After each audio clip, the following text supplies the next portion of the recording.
Assalamualaikum warahmatullahi wabarakatuh. Perkenalkan, nama saya Ririn Ayu Wulandari dengan NIM 2023-11314 dari kelas Sistem Kontrol Adaptif kelas B. Di sini saya akan menjelaskan mengenai simuling dari model Reference Adaptive Control atau MRSC dengan mid rule pada suhu mesin sealer. Oke.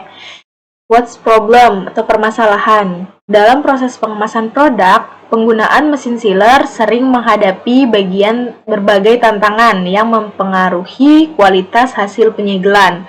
Faktor utama yang berperan adalah suhu, tekanan, kecepatan penyegelan, serta jenis dan ketebalan plastik yang digunakan.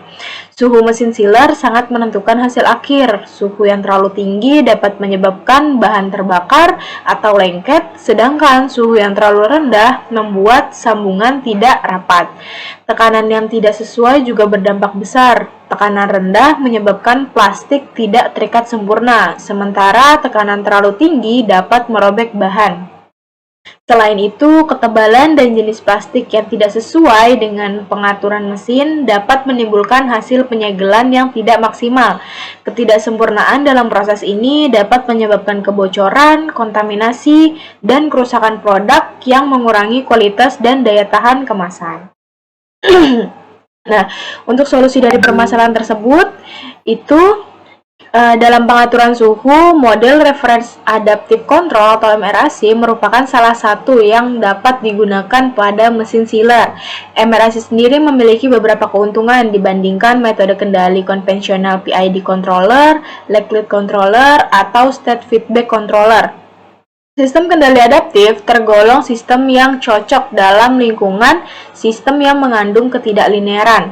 Penerapan metode kontrol MRAC pada mid rule adalah salah satu metode penyetelan parameter yang umumnya digunakan dalam MRAC. MID memiliki beberapa keuntungan dibanding metode penyetelan parameter lainnya, seperti kesederhanaannya dan kemampuannya untuk memberikan stabilitas yang baik.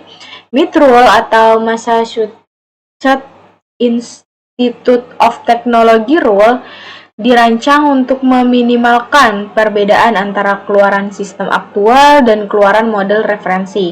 Prinsip utama mid rule adalah mengatur parameter pengendali adaptif sehingga kesalahan antara keluaran sistem dan model referensi dikurangi. Nah, ini merupakan simuling dari mid rule yang mana di sini ada step sebagai inputan, terus ada plan yang mana di sini ada model dan plan juga. Ini menggunakan transfer function, terus juga ada sum, terus ada scope untuk mengeluarkan hasil dari grafik. Oke, nah untuk sistem kerjanya ini prosesnya dimulai ketika sinyal masukan biasanya itu berupa step input diberikan secara bersamaan ke model referensi dan ke plan. Model referensi yang memiliki fungsi transfer menghasilkan respon ideal yang menjadi acuan, sedangkan plan yang juga memiliki fungsi transfer tertentu menghasilkan respon aktual yang dibandingkan dengan respon model melalui blok penjumlahan atau sum blok. Selisih antara keduanya disebut error adaptasi, yang mana menunjukkan seberapa jauh perilaku plan dari model referensi. Error ini kemudian diproses melalui blok pengali, yaitu menggunakan gain 0,3 dan integrator untuk menghasilkan sinyal parameter adaptif. Integrator ini juga berfungsi untuk mengakumulasi error dari waktu ke waktu, sehingga parameter kendali dapat disesuaikan secara bertahap. Nilai hasil integrasi tersebut kemudian dikalikan dengan sinyal referensi untuk menghasilkan sinyal kendali adaptif, yang mana kemudian diberikan ke plan agar responnya berubah menuju perilaku model. Nah, untuk kesimpulannya, model Reference Adaptive Control atau MRAC merupakan sistem kendali adaptif yang dirancang untuk membuat keluaran plan mengikuti keluaran model referensi melalui proses penyesuaian parameter secara otomatis. Prinsip utamanya itu adalah membandingkan keluaran model dan plan untuk menghasilkan error yang kemudian digunakan untuk memperbarui parameter kendali secara terus-menerus hingga error tersebut diminimalkan. Emerasi juga mampu menyesuaikan diri terhadap perubahan karakteristik sistem atau gangguan eksternal tanpa perlu pengaturan ulang manual.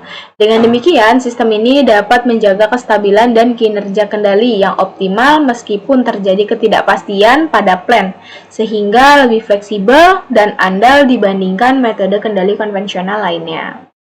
Oke, mungkin cukup sekian penjelasan mengenai Simulink dari emerasi dengan pada metode Mithril. Mohon maaf apabila ada salah dalam penyampaian materi. Terima kasih. Wassalamualaikum warahmatullahi wabarakatuh.